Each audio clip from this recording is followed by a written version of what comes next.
I was about 12 years old, playing in the fenced area in my front yard, when I heard the familiar squeak of the gate as my dad pushed it open. I looked up and saw a black, mop-looking creature following him. It was about knee-height, with black dreadlocks that swept the ground. Dad turned and looked behind him. "Are you still following me?" he said. "Okay then, come on in." Mom must have heard the opening of the gate too, because she appeared at the top of the steps that led up to the front door. She looked down the driveway, put her hands on her hips, and started voicing her protest. "Michael, what did you bring that dirty dog home for?" I looked at Mom, and then I took a closer look at the creature. "Is that a dog?" I thought. Dad winced, and even I knew that when Mom called him Michael instead of Miska, a very long lecture would follow. Dad stopped, looked down at the creature, and scratched his head. "I didn't bring him home. He followed me." I stood up and started walking toward Dad and the bundle of black fur and asked, "Daddy, is that really a dog?" "Yes, it's called Puli." I looked down at the dog, and all I saw was black fur. "Dad, which end is its head?" "See his shiny nose?" He pointed to the higher end of the dog. The other end started wagging, and the mop of fur that formed dreadlocks flopped back and forth. I reached out and patted the dog on the head. He made happy yapping sounds, licked my hand, and wiggled closer for a hug. I knelt beside him. As I wrapped my arms around him, I felt the warmth of his body and the fast drumming of his heart beneath his thick, long hair. I heard the snorting breaths of our St. Bernard. Gypsy was a present from my father's friend when I was only 6 weeks old.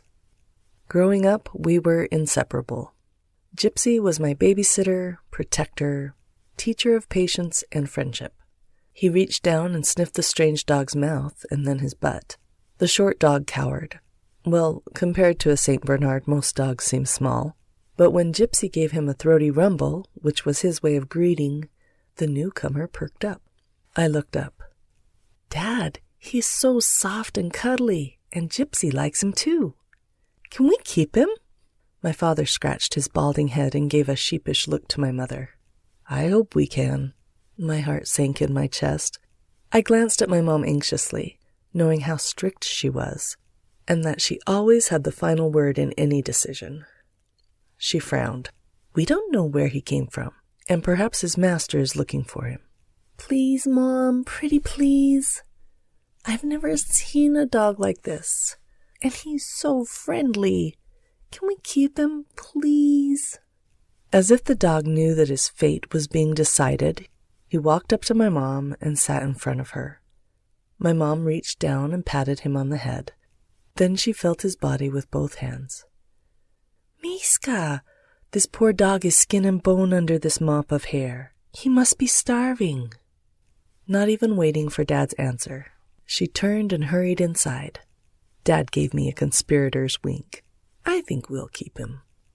"Are you sure?" I asked, hoping for a positive answer. "Well, I've never seen your mother turning away a hungry human or animal, so I'm almost positive." We walked up to the porch steps with Gypsy in tow, sat down, and waited anxiously. The black dog didn't move. His head was turned as if he was waiting for my mother. We heard her footsteps coming from inside, and she appeared with 2 bowls in her hands. She placed the bowls in front of the dog, cooing gently. "Here you go, you poor thing. Eat." The dog sniffed the bowls and looked up at Mom as if waiting for her approval. Mom patted him on the head and then stepped back. The dog started wolfing the food down, making happy grunts.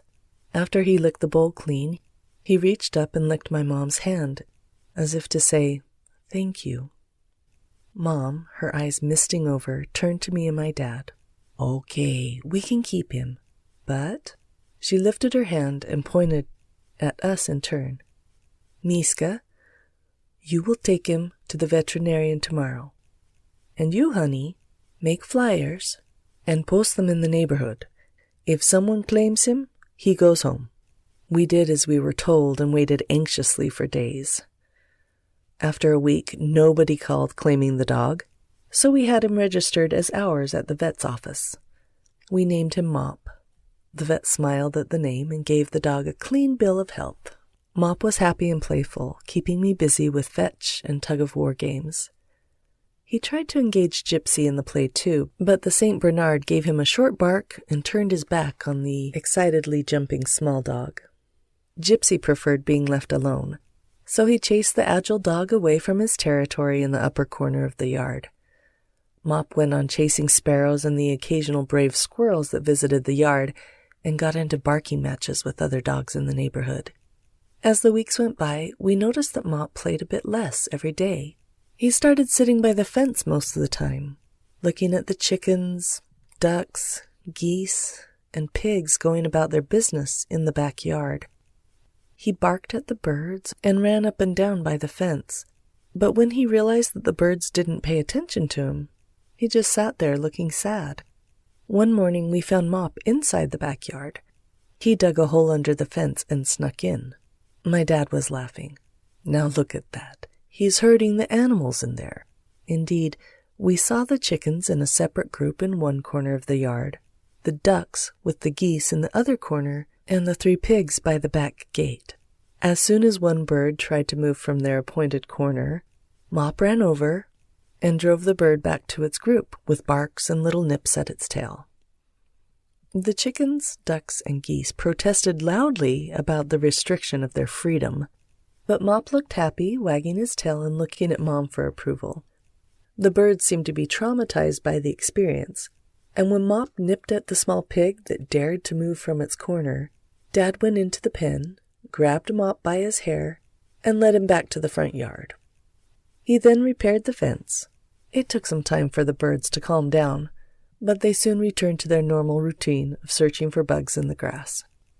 Mop continued sitting by the fence with a sad look about him, but the next day he developed another habit. He started running in circles in the front yard, barking furiously.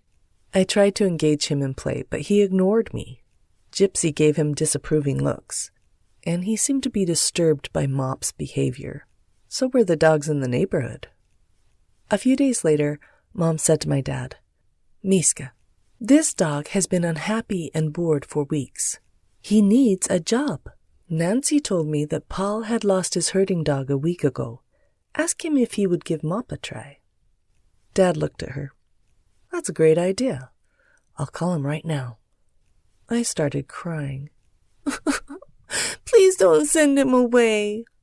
Dad looked at me. "Honey, he's unhappy, and I can't watch him moping around being depressed. Your mother is right. He needs to be able to run free and do what he was bred for. He's a herding dog and not a toy or a lap dog. If Paul takes him in, you can visit him any time. Don't worry." Dad talked to his friend, and he agreed to try. We took Mop over to his farm a few miles away from our house. Paul greeted us as we were getting out of the car. I held onto Mop's leash as he jumped from the car. As soon as he looked around, sniffed the air, and saw the sheep all over the yard in small groups, he started tugging on his leash and barked excitedly. "Let him go. Let's see what he does," Uncle Paul urged me. I unclipped the leash and watched Mop darting toward the group of sheep. He started barking in a tone that we'd never heard from him before. The heads of the herd turned toward him as he crouched down and got closer and closer to them.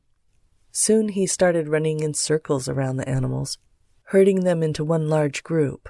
As soon as the animals were close to each other and settled down to graze, Mop lay on the ground, keeping a watchful eye on the herd with a happy and satisfied look about him. Uncle Paul laughed. "Mishka, the sheep seem to respect and obey him, and he seems happy. I tried a few dogs the past few days, but this one seems to be the best. He got the job."